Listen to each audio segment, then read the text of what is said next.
जय श्री कृष्ण। ओम नमो भगवते वासुदेवाय। ओम पितृभ्यो नमः। प्रिय श्रोताओं, आज का ये पावन अवसर केवल एक कथा या पाठ का नहीं है, बल्कि ये हमारे जीवन और हमारे पूर्वजों की आत्मा से सीधा जुड़ा हुआ क्षण है। आज हम प्रवेश कर रहे हैं पितृपक्ष की उस गहन और दिव्य परंपरा में, जहां हम अपने उन पूर्वजों को याद करते हैं जिन्होंने हमें ये जीवन, ये शरीर और ये संस्कार दिए। मित्रों, जीवन में हम चाहे कितनी भी ऊंचाइयां छू लें, कितने भी धन वैभव प्राप्त कर लें, लेकिन ये कभी ना भूलें कि हमारे अस्तित्व की जड़ हमारे पितर ही है। वही हमारे जीवन की नींव है। जब हम उनके लिए कुछ करते हैं तो ये केवल एक औपचारिकता नहीं होती, बल्कि ये हमारी आत्मा की गहराइयों से उठी हुई कृतज्ञता की भावना होती है। पितृपक्ष में हम श्राद्ध, तर्पण और दान करते हैं, परंतु क्या केवल भोजन अर्पित करने से ही हमारे पितरों को शांति मिलती है? नहीं। शास्त्र कहते हैं कि अन्न, जल और तर्पण तो एक साधन है, लेकिन वास्तविक शांति, वास्तविक तृप्ति उन्हें तब मिलती है जब हम भगवान का स्मरण और भगवद गीता का पाठ उनके नाम से करते हैं। भगवद गीता केवल एक ग्रंथ नहीं है, यह श्री कृष्ण का वाणी रूपी आशीर्वाद है। गीता वह प्रकाश है जो जीव को अंधकार से निकालकर मुक्ति के मार्ग पर ले जाती है। इसलिए पितृपक्ष के समय गीता का पाठ और श्रवण करना हमारे पितरों के लिए अमृत तुल्य है। यह केवल उनके लिए ही नहीं, बल्कि हमारे लिए भी उतना ही कल्याणकारी है। जरा सोचिए, जब हम गीता का एक एक श्लोक पढ़ते हैं या सुनते हैं तो वह ध्वनि केवल हमारे कानों तक नहीं जाती, वह तरंग बनकर सूक्ष्म लोक तक पहुंचती है। वहां हमारे पितरों की आत्मा उस दिव्य ध्वनि को ग्रहण करती है और उन्हें वो शांति प्राप्त होती है जो शायद संसार का कोई अन्न, कोई जल, कोई वस्त्र भी नहीं दे सकता। शास्त्रों में कहा गया है, श्राद्धे गीता पठेत भक्त्या पितृणापि तृप्तिदा, अर्थात श्राद्ध काल में यदि गीता का पाठ श्रद्धा भाव से किया जाए तो पितरों को अपार तृप्ति प्राप्त होती है। पितृपक्ष केवल पितरों के लिए ही नहीं है, बल्कि हमारे जीवन का भी आईना है। यह समय हमें ये याद दिलाता है कि जीवन क्षण भंगुर है। आज हम यहां हैं, कल हम भी स्मृति बन जाएंगे और तब हमारे वंशज हमारे लिए श्राद्ध करेंगे। तो क्यों ना हम अपने जीवन को अभी से ऐसा बनाएं कि जब हमारे नाम का स्मरण हो तो हमारी आत्मा प्रसन्न हो और हमारे वंशज गर्व से कह सके, ये हमारे पूर्वज थे जिन्होंने धर्म और संस्कार की ज्योति जलाई थी। पितृपक्ष में किया गया गीता का पाठ न केवल पितरों की आत्मा को शांति देता है, बल्कि ये हमें भी भीतर से शुद्ध करता है, हमारी आत्मा का कल्याण करता है। जिस प्रकार नदी में स्नान करने से शरीर की मलिनता दूर होती है, उसी प्रकार गीता श्रवण और पाठ से आत्मा की मलिनता दूर होती है। और यही कारण है कि इस पितृपक्ष में हम विशेष रूप से गीता के 11वें अध्याय विश्वरूप दर्शन योग का पाठ करेंगे।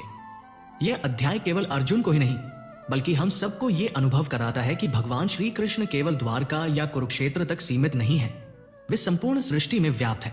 और जब हम इस विराट रूप का स्मरण करते हैं, तब हमारे पितर भी उस विराट चेतना में विलीन होकर दिव्य शांति का अनुभव करते हैं।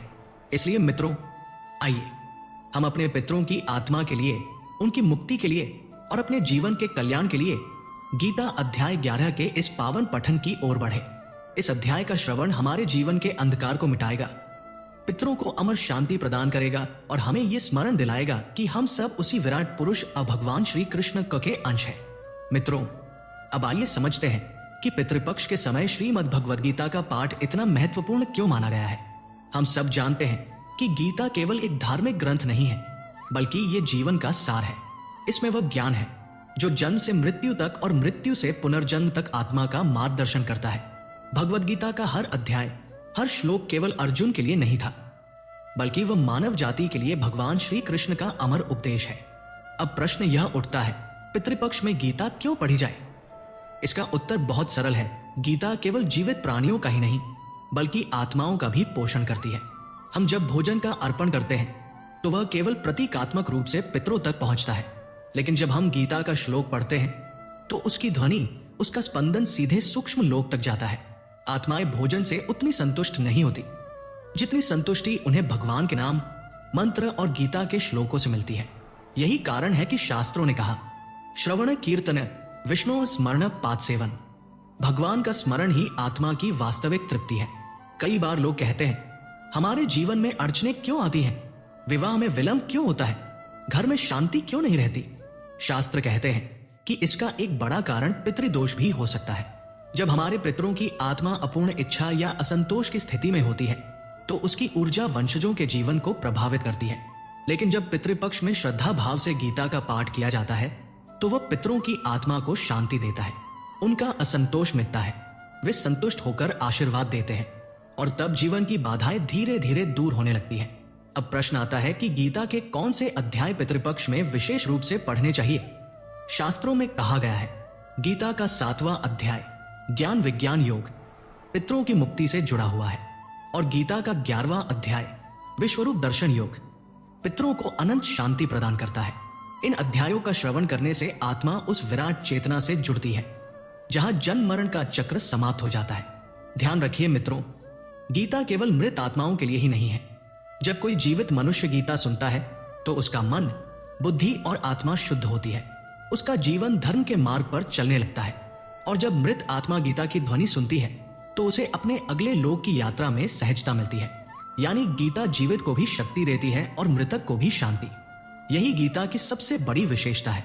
हमारे पूर्वजों ने एक परंपरा बनाई थी कि पितृपक्ष के दौरान पूरा परिवार एकत्र होकर गीता का पाठ करे। सोचिए, जब घर के आंगन में सब लोग बैठकर भगवान के नाम का स्मरण करते हैं तो उस ध्वनि का कितना बड़ा प्रभाव पड़ता होगा। वह वातावरण केवल घर के दीवारों तक सीमित नहीं रहता बल्कि सूक्ष्म लोक तक पहुंचता है। वहां हमारे पितरों की आत्माएं प्रसन्न होकर आशीर्वाद देती हैं। इसलिए कहा गया है गीता पाठ पितृपक्षे सर्व पाप प्रणाशन, अर्थात पितृपक्ष में गीता का पाठ सभी पापों का नाश करता है। आज के समय में हम सब मानसिक तनाव से गुजर रहे हैं। किसी को धन की चिंता है, किसी को स्वास्थ्य की, किसी को रिश्तों की, परंतु गीता कहती है न जायते म्रियते वा कदाचित, आत्मा न कभी जन्म लेती है न कभी मरती है। जब हम इस ज्ञान को आत्मसात करते हैं तो जीवन की छोटी छोटी समस्याएं हमें हिला नहीं पाती। इसीलिए गीता का श्रवण पितरों को शांति देने के साथ साथ हमें भी मानसिक और आत्मिक शांति प्रदान करता है। प्रिय श्रोताओं, अब हम आते हैं श्रीमद् भगवद गीता के उस अद्भुत अध्याय पर जिसे पढ़ते सुनते ही आत्मा में एक कंपी सी दौड़ जाती है। यह है गीता का 11वां अध्याय विश्वरूप दर्शन योग। इस अध्याय की विशेषता यह है कि इसमें भगवान श्री कृष्ण ने अपने भक्त अर्जुन को वह दिव्य रूप दिखाया जो आज तक किसी ने भी आंखों से नहीं देखा था। यह रूप न केवल विराट था बल्कि संपूर्ण ब्रह्मांड का दृश्य था। यानी जितना कुछ हम देख सकते हैं और जितना कुछ हमारी सोच से परे है, सब कुछ उस विश्वरूप में समाहित था।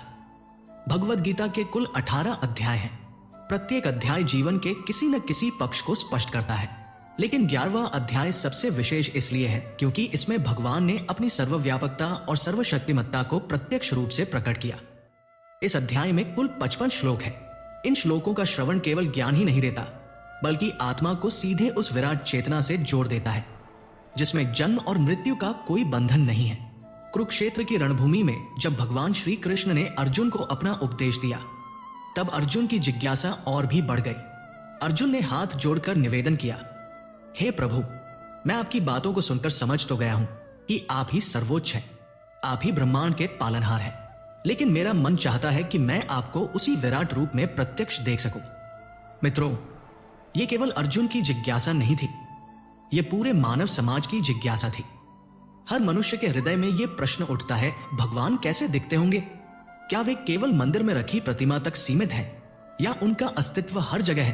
भगवान श्री कृष्ण मुस्कुराए और बोले, अर्जुन, केवल आंखों से मेरा यह विराट रूप नहीं देखा जा सकता, इसके लिए दिव्य दृष्टि चाहिए और मैं तुम्हें वह दिव्य दृष्टि प्रदान करता हूं।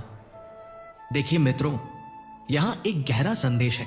भगवान को देखना केवल आंखों का काम नहीं है। भगवान को देखने के लिए आस्था और दिव्य दृष्टि चाहिए। जब तक हमारा मन सांसारिक मोहमाया में उलझा है तब तक हम भगवान को नहीं देख सकते, लेकिन जब मन श्रद्धा और भक्ति से भर जाता है तभी वह दिव्य दृष्टि जागृत होती है। और जैसे ही भगवान ने वह दिव्य दृष्टि अर्जुन को दी, वैसे ही अर्जुन ने जो दृश्य देखा वह शब्दों में बयान करना कठिन है। वह रूप इतना विराट, इतना अद्भुत और इतना भयावह था कि अर्जुन विस्मय से भर गए। अर्जुन ने देखा, अनंत मुख है, अनंत नेत्र है, अनंत हाथ है। उस विराट शरीर में सूर्य, चंद्रमा, नक्षत्र, पर्वत, नदियां, आकाश और पृथ्वी सब कुछ समाहित है। उस रूप से तेज ऐसे निकल रहा था जैसे 1000 सूर्यों का प्रकाश एक साथ प्रकट हो गया हो। समस्त देवता, ऋषि, यक्ष, गंधर्व, असुर और समस्त जीव उस विश्वरूप में उपस्थित हैं। वह दृश्य केवल अद्भुत ही नहीं बल्कि अर्जुन के लिए भय और भक्ति का संगम था।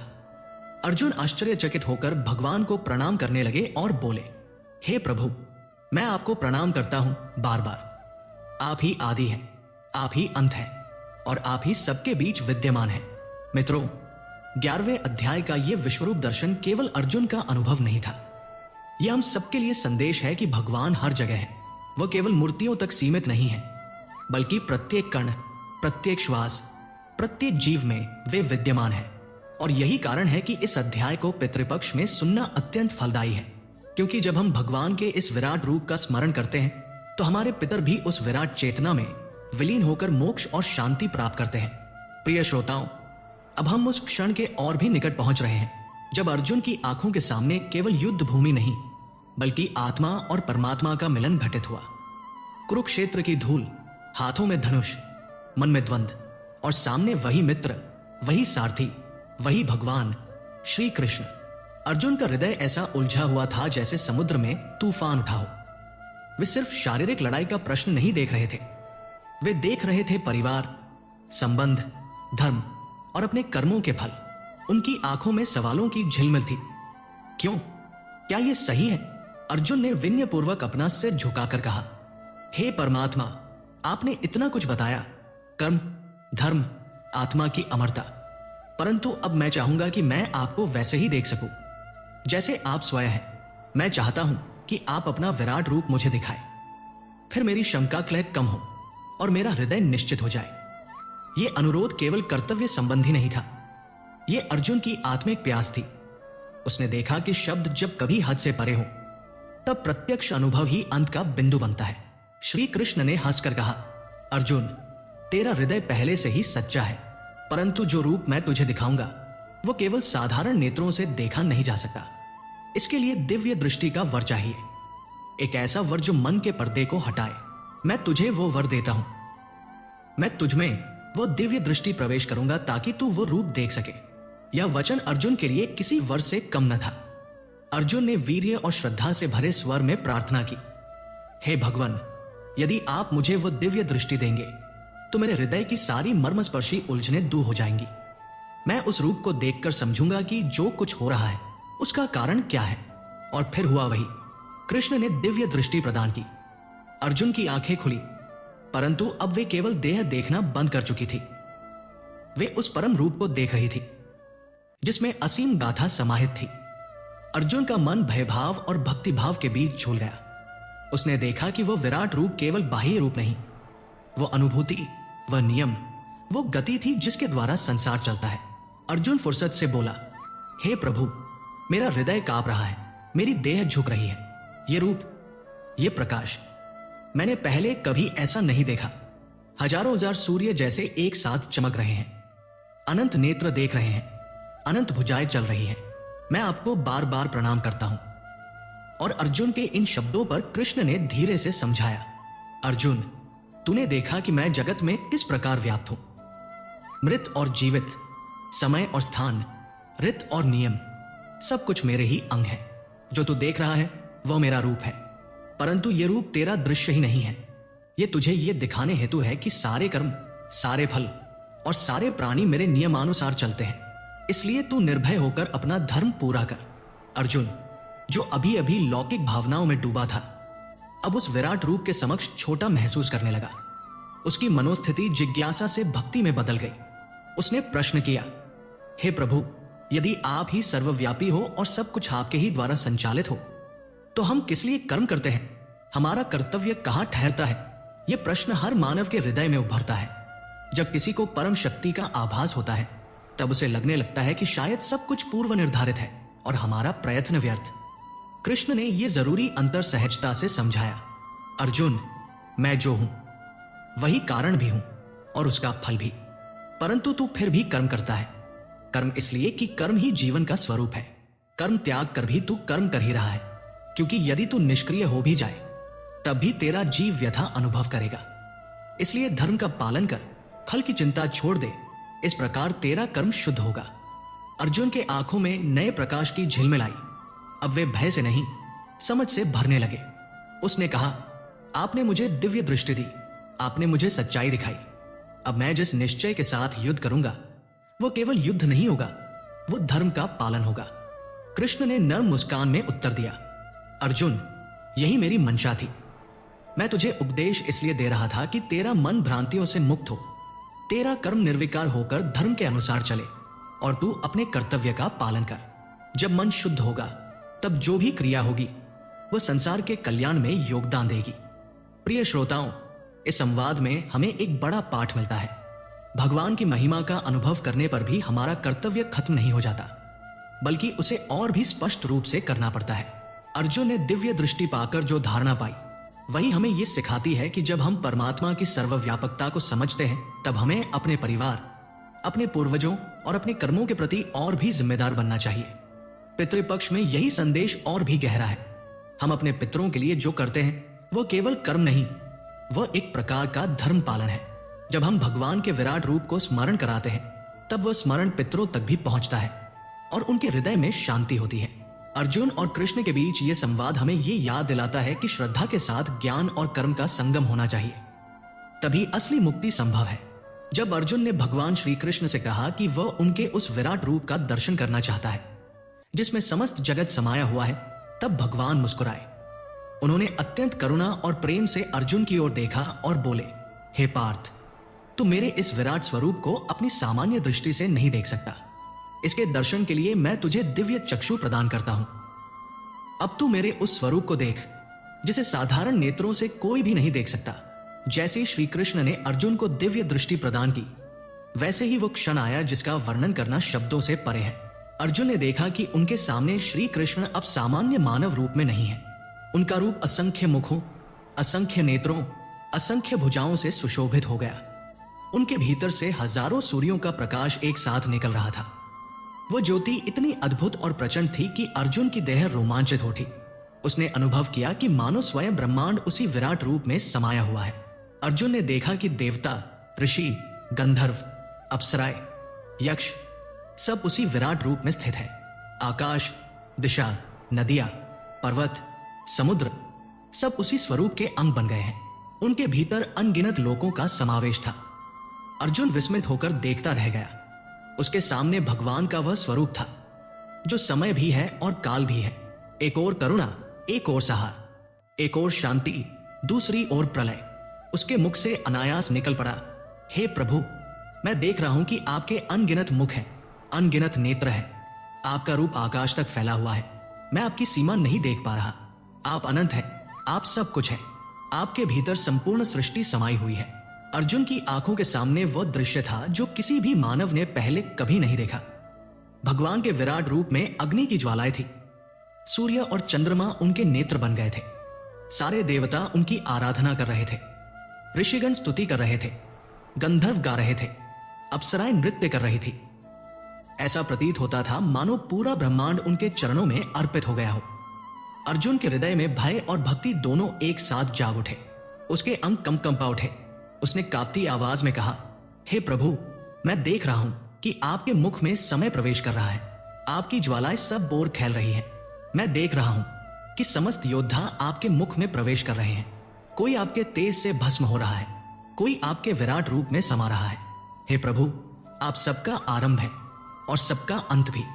यह दृश्य इतना अद्भुत और भीषण था कि अर्जुन को लगा मानो वो स्वयं अस्तित्व का रहस्य देख रहा है। उसने देखा कि कैसे सभी दिशाओं में वही विराट रूप फैला हुआ है। जहां भी दृष्टि जाती वही श्री कृष्ण का असीम स्वरूप था।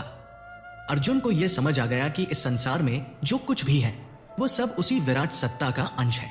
उसका हृदय श्रद्धा से भर उठा। उसने हाथ जोड़कर कहा, हे प्रभु, मैं आपको बार बार प्रणाम करता हूं।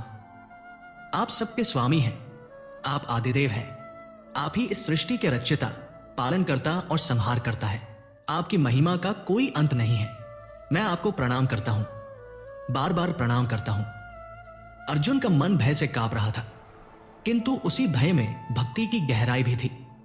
उसे लगा जैसे उसका अपना अस्तित्व ही लुप्त हो रहा है और केवल वही विराट सत्ता शेष है।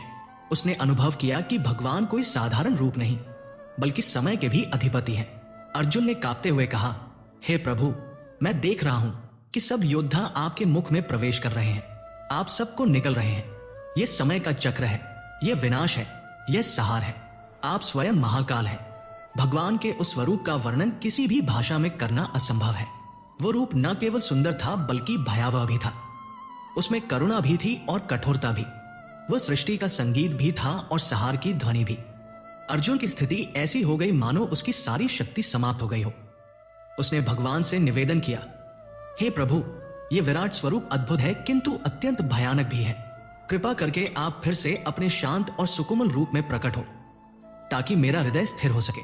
यह संवाद हमें यह सिखाता है कि भगवान का स्वरूप केवल कोमल और प्रेममय ही नहीं है, बल्कि वह संहारक और समय के चक्र का स्वामी भी है। जीवन और मृत्यु दोनों उनके अधीन हैं। हमें यह समझना चाहिए कि इस संसार में कुछ भी स्वतंत्र नहीं है, सब उनके अधीन है। अर्जुन का यह अनुभव केवल उसके लिए ही नहीं था, बल्कि संपूर्ण मानवता के लिए संदेश था कि ईश्वर अनंत है और हम सब उनके ही अंश हैं। जब हम गीता के 11वें अध्याय विश्वरूप दर्शन योग को पितृपक्ष से जोड़कर देखते हैं तो एक गहरी आध्यात्मिक सच्चाई सामने आती है। पितृपक्ष वह समय है जब हम अपने पितरों को स्मरण करते हैं, उनकी आत्मा की शांति के लिए प्रार्थना करते हैं और श्राद्ध, तर्पण, दान जैसे कर्म करते हैं। भारतीय संस्कृति में यह विश्वास है कि जब हम अपने पूर्वजों को श्रद्धा से याद करते हैं, उनके लिए अन्न, जल और मंत्रों का अर्पण करते हैं, तो उनकी आत्मा को संतोष और तृप्ति प्राप्त होती है। लेकिन शास्त्रों में यह भी कहा गया है कि केवल भौतिक अर्पण ही पर्याप्त नहीं, बल्कि ज्ञान, भक्ति और गीता का पाठ भी पितरों की आत्मा को अमर शांति प्रदान करता है। भगवत गीता के 11वें अध्याय का महत्व यहाँ और भी अधिक बढ़ जाता है। यह अध्याय केवल अर्जुन के लिए विराट रूप का दर्शन नहीं है, बल्कि संपूर्ण मानवता और विशेष रूप से पितरों के लिए मुक्ति का मार्ग है। जब अर्जुन ने भगवान के उस विराट रूप को देखा तो उसे यह अनुभव हुआ कि सृष्टि का आरंभ और अंत सब कुछ एक ही सत्ता में समाया हुआ है। यही संदेश हमें पितृपक्ष में भी मिलता है। हमारे पितर जिन्होंने कभी इस पृथ्वी पर जीवन जिया, वे आज शरीर से अलग होकर किसी और लोक में विद्यमान हैं। वे भी उसी विराट सत्ता का अंश है जहां से सब उत्पन्न होते हैं और अंततः लौट जाते हैं। जब हम पितृपक्ष में 11वें अध्याय का पाठ करते हैं तो ये केवल श्लोकों का उच्चारण नहीं होता, बल्कि एक दिव्य आवाहन होता है। इन श्लोकों की प्रत्येक ध्वनि हमारे पितरों तक पहुंचती है। उन्हें ये अनुभूति होती है कि उनके वंशज न केवल उन्हें स्मरण कर रहे हैं, बल्कि ईश्वर के विराट स्वरूप से उन्हें जोड़ रहे हैं। गीता का ये अध्याय आत्मा को ये याद दिलाता है कि मृत्यु अंत नहीं, बल्कि एक संक्रमण है। जैसे अर्जुन ने विश्वरूप में देखा कि सब जीव भगवान में समा जाते हैं और फिर उन्हीं से पुनः प्रकट होते हैं, वैसे ही पितरों की आत्माएं भी उसी अनंत चक्र का हिस्सा है। यह अध्याय पितरों को मुक्ति का मार्ग दिखाता है। जब आत्मा संसार के मोह और बंधनों से जकड़ी रहती है तो वो शांति नहीं पा पाती, लेकिन गीता का यह संदेश कि भगवान ही सबके मूल हैं और उन्हीं में सब विलीन होते हैं, आत्मा को गहरी तृप्ति देता है। पितरों के लिए यह अध्याय मानो एक ज्योति बन जाता है जो उन्हें अंधकार से प्रकाश की ओर ले जाती है। यही कारण है कि कहा गया है, पितृपक्ष में यदि कोई संपूर्ण गीता का पाठ न कर पाए तो 11वें अध्याय का पाठ अवश्य करना चाहिए। एक और गहरी बात यह है कि 11वें अध्याय में भगवान श्री कृष्ण ने स्वयं को समय कहा है। कालोस्मि लोक क्षयकृत प्रवृद्ध है, अर्थात मैं समय हूं जो सबको निगलता है। पितृपक्ष भी हमें यही स्मरण कराता है कि समय सबका नियंता है। जो आज है वो कल नहीं रहेगा, जो चला गया है वो समय के प्रवाह में विलीन हो गया है। इस दृष्टि से पितृपक्ष केवल पितरों की आत्मा की शांति का ही अवसर नहीं है, बल्कि जीवित लोगों के लिए भी यह चेतना है कि समय के महत्व को समझें, सत्कर्म करें और ईश्वर को स्मरण करें। जब हम अपने पितरों को जल अर्पण करते हैं और साथ ही 11वें अध्याय का पाठ करते हैं तो यह दोहरा प्रभाव डालता है।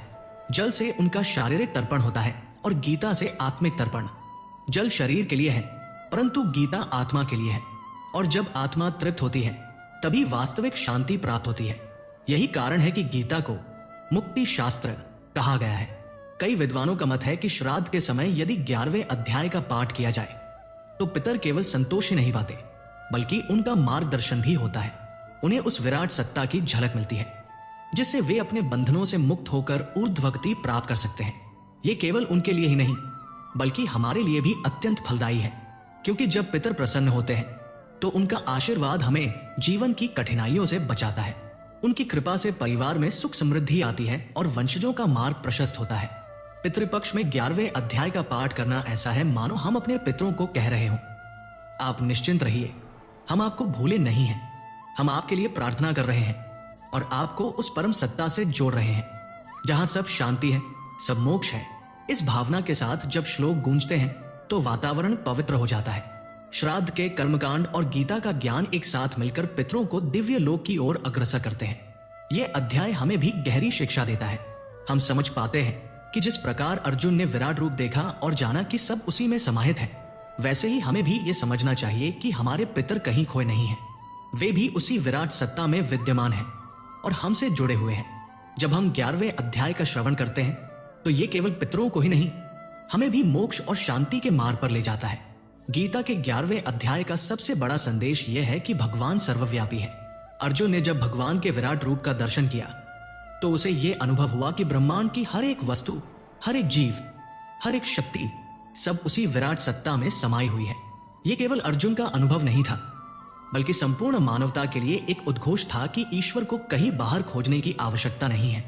वे हमारे चारों ओर, हर कण में, हर श्वास में, हर दिशा में उपस्थित है। जब यह भाव हृदय में आता है तो जीवन के छोटे छोटे दुख और समस्याएं हमें उतनी भारी नहीं लगती, क्योंकि हमें विश्वास हो जाता है कि कोई ऐसी शक्ति है जो हमेशा हमारे साथ है और हमें संभाल रही है। पितृपक्ष में यह संदेश और भी गहरा हो जाता है। हम यह समझ पाते हैं कि हमारे पितर कहीं दूर नहीं गए हैं, वे भी उसी विराट सत्ता का हिस्सा हैं जिससे हम जुड़े हुए हैं। जब हम 11वें अध्याय का श्रवण करते हैं तो यह हमें याद दिलाता है कि जन्म और मृत्यु केवल शरीर का परिवर्तन है। आत्मा शाश्वत है, वो कभी नष्ट नहीं होती। इसलिए जिन पितरों को हम खो चुके हैं वे वास्तव में कहीं खोए नहीं, बल्कि उसी विराट सत्ता में विद्यमान है। ये सोच हमारे हृदय में शांति भर देती है और पितरों की यादें बोझ नहीं, बल्कि प्रेरणा बन जाती है। इस अध्याय का एक और गहरा संदेश यह है कि जीवन के संकट हमें तोड़ने के लिए नहीं आते, बल्कि ये दिखाने के लिए आते हैं कि हम कितने मजबूत हैं। अर्जुन युद्ध भूमि में टूट चुका था, उसे समझ नहीं आ रहा था कि वो क्या करे, पर जब उसने भगवान से मार्गदर्शन मांगा और उन्हें अपना शरणदाता बनाया, तब उसे दिव्य दृष्टि मिली। इसी तरह हमारे जीवन में भी जब संकट आते हैं और हमें लगता है कि अब कोई राह नहीं है, तभी हमें याद करना चाहिए कि भगवान सबके स्वामी हैं। यदि हम उन पर भरोसा रखें तो वे हमें संकटों से बाहर निकालेंगे। पितृपक्ष में 11वें अध्याय का पाठ करने से हमें यह भी सीख मिलती है कि हमारे जीवन का हर क्षण कीमती है। जब भगवान ने कहा कि वे स्वयं काल हैं, तो इसका अर्थ है कि समय उनके हाथ में है और समय कभी रुकता नहीं। जो समय निकल गया वो लौटकर नहीं आता। इसलिए हमें अपने जीवन का हर पल सही कार्यों में लगाना चाहिए। यही पितरों के लिए सच्ची श्रद्धांजलि है कि हम उनके दिखाए मार्ग पर चले, अच्छे कर्म करें और अपने जीवन को सार्थक बनाएं। इस अध्याय से यह भी शिक्षा मिलती है कि हमें अपनी छोटी छोटी सीमाओं से ऊपर उठकर सोचना चाहिए। अर्जुन ने जब भगवान का विराट रूप देखा तब उसे यह समझ आया कि यह जीवन केवल व्यक्तिगत सुख दुख के लिए नहीं है, बल्कि यह एक बहुत बड़ी लीला का हिस्सा है। हम सब उस विराट योजना का हिस्सा है जिसे ईश्वर चला रहे हैं। जब यह दृष्टि आती है तो हमारे जीवन के दुख और पीड़ा हमें उतनी गहरी चोट नहीं पहुंचाते, क्योंकि हम जानते हैं कि हर घटना के पीछे कोई गहरा उद्देश्य है। अंत में इस अध्याय का सबसे सुंदर संदेश यह है कि भक्ति ही सबका आधार है। जब अर्जुन ने भगवान से कहा कि वह इस विराट रूप को नहीं सह सकता और उनसे उनके सौम्य रूप में लौटने की प्रार्थना की, तब भगवान ने करुणा से अपने सुंदर रूप का दर्शन दिया। इसका अर्थ यह है कि ईश्वर हमारे भय और कमजोरी को समझते हैं। वे कठोर भी हैं और कोमल भी, वे दंड देने वाले भी हैं और करुणा बरसाने वाले भी। यदि हम सच्चे हृदय से उन्हें पुकारें तो वे हमें संभालते हैं और हमें अपने स्नेह से ढक लेते हैं। इस प्रकार 11वें अध्याय से हमें 3 मुख्य संदेश मिलते हैं। पहला, भगवान सर्वव्यापी है और सब उन्हीं में समाहित है। दूसरा, संकट के समय ईश्वर का स्मरण ही हमारी सबसे बड़ी शक्ति है। और तीसरा, समय का महत्व समझकर हमें अच्छे कर्म करने चाहिए और भक्ति का मार्ग अपनाना चाहिए। यही संदेश हमारे जीवन को सार्थक बनाता है और यही हमारे पितरों की आत्मा के लिए भी सच्ची शांति और मुक्ति का मार्ग है। प्यारे मित्रों, आज हमने मिलकर गीता के 11वें अध्याय का गहरा अध्ययन किया और उसे पितृपक्ष के महत्व से जोड़ा। आरंभ में हमने समझा कि पितृपक्ष क्यों हमारे लिए इतना विशेष समय है, जब हम अपने पूर्वजों को स्मरण करते हैं, उनके प्रति आभार व्यक्त करते हैं और उनकी आत्मा की शांति के लिए प्रार्थना करते हैं। फिर हमने जाना कि गीता का 11वां अध्याय विश्वरूप दर्शन योग केवल अर्जुन के लिए नहीं, बल्कि संपूर्ण मानवता के लिए दिव्य संदेश लेकर आया है। अर्जुन ने जब भगवान का विराट रूप देखा तो उसे यह अनुभव हुआ कि ईश्वर सब जगह है, सब में है, सब कुछ उन्हीं में समाया है। जन्म और मृत्यु केवल शरीर का परिवर्तन है, आत्मा कभी नष्ट नहीं होती। यही सत्य हमें अपने पितरों के संदर्भ में भी समझना चाहिए कि वे कहीं दूर नहीं गए हैं। वे उसी विराट सत्ता में हैं जहां से सब उत्पन्न होते हैं और जहां सब लौट जाते हैं।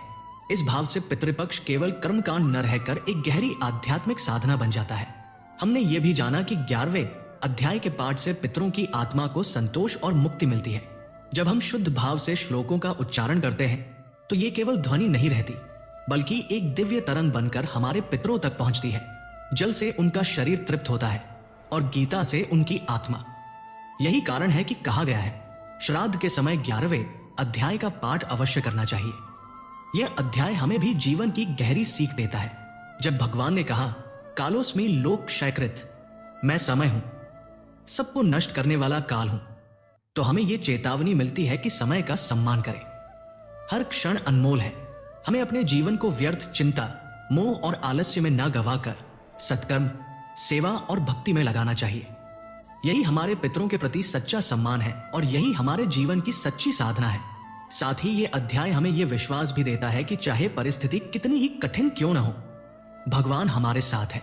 जैसे अर्जुन युद्ध भूमि में अकेला और असहाय महसूस कर रहा था, वैसे ही हम भी जीवन के संघर्षों में अकेले पड़ जाते हैं। लेकिन यदि हम श्री कृष्ण को पुकारें तो वे हमें दिव्य दृष्टि प्रदान करते हैं, हमारी कमजोरियों को समझते हैं और हमें सहारा देते हैं। उनका विराट रूप भले ही हमें भयभीत करे, पर अंततः उनका कोमल करुणामय रूप ही हमें संभालता है। तो मित्रों, पितृपक्ष में यदि आप अपने पितरों की आत्मा की शांति और उनके आशीर्वाद की कामना करते हैं तो गीता का 11वां अध्याय अवश्य पढ़ें या श्रवण करें। इससे आपके पितर प्रसन्न होंगे, उनका आशीर्वाद आपके जीवन को संवार देगा और आपके परिवार में सुख समृद्धि, शांति और मंगल स्थापित होगा। अंत में हम यही कह सकते हैं कि गीता का ये अध्याय हमें यह सिखाता है कि सब कुछ भगवान में समाहित है, समय ही सबका नियंता है और भक्ति ही जीवन का सबसे बड़ा सहारा है। यही संदेश हमारे पितरों के लिए भी है और हमारे लिए भी। जय श्री कृष्ण। ओम पितृभ्यो नमः। आपके पितरों की आत्मा को शांति मिले और आपके जीवन में प्रभु श्री कृष्ण की कृपा सदैव बनी रहे।